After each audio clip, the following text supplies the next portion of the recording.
Est-ce qu'on existe vraiment si on n'a pas de prénom à soi? Par exemple, dans nos sociétés, la première chose à laquelle on va réfléchir lorsqu'on sait qu'on va devenir parent, c'est le prénom qu'on va pouvoir donner à son enfant. Parce qu'après tout, c'est une forme de marqueur identitaire. Ça peut encapsuler différents héritages, que ce soit sociaux, religieux, familiaux, culturels, etc. Et du coup, je me demande comment ça se passe lorsqu'on en est dépourvu. Et cette question, elle a germé pendant ma dernière lecture en cours, qui est La vie volée de John Doe, écrit par Adam Johnson. On suit à peine au premier quart, mais so far, le livre raconte l'histoire de John Doe, qui est un jeune homme nord-coréen qui a grandi dans un orphelinat dont son père était le dirigeant. Et ce lieu de sociabilisation première qu'était l'orphelinat agit aussi comme une forme de catalyseur, puisque c'est à partir de là que plein d'éléments de la vie de John Doe vont découler. Par exemple, on apprend qu'il n'a pas vraiment de prénom à soi, comme tous ses pairs à l'orphelinat, puisque chacune a en fait été nommé d'après un ou une martyre de la nation. D'une certaine manière, ça m'a rappelé un peu les Bernard l'ermite qui vont rentrer dans une coquille vide. Là, c'est un peu la même chose, mais appliqué au prénom. Et en plus, Adam écrit en anglais et a choisi de nommer le protagoniste John Doe, qui est vraiment un nom passe-partout qui pourrait être équivalent en français à Dupont ou Martin. Et de cette même manière, le fait d'avoir grandi dans un orphelinat fait que John Doe est considéré comme tel, alors même qu'il essaye de nous convaincre du contraire, puisque son père dirigeait l'établissement.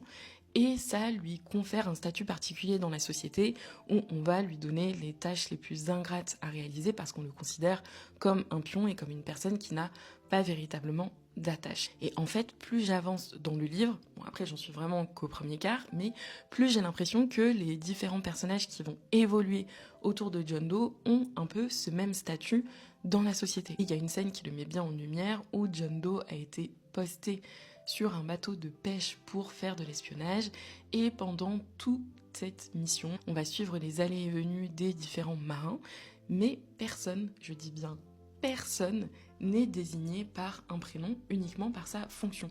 On a par exemple le capitaine du bateau, le premier second, le deuxième second, les différents marins, mais personne n'a de véritable identité, si ce n'est John Doe, mais encore une fois, comme c'est un nom assez classique, on pourrait aussi s'en référer à lui comme étant l'espion. Et cet anonymat est assez banalisé et ne m'avait, pour ainsi dire, même pas marqué, jusqu'à ce qu'un autre bateau les accoste, où il y a des personnes américaines et sud-coréennes qui vont chacune décliner leur identité et donc être désignées avec un prénom par le narrateur. Et ça m'a vraiment marqué parce que même si Adam ne donne que 2 ou 3 fois le nom de ses personnages, on s'est tellement habitué à l'anonymat des autres que ceux-ci vont vraiment nous rester en tête. Et ça va encore plus creuser le contraste avec les marins et John Doe qui nous paraissent encore plus fantomatiques, voire insignifiants, parce qu'ils n'ont pas de prénom et d'identité. Et vraiment, cette scène, c'est un détail dans le récit, mais elle m'a vraiment rappelé qu'au-delà de la symbolique, le fait de nommer quelqu'un, c'est reconnaître son individualité et donc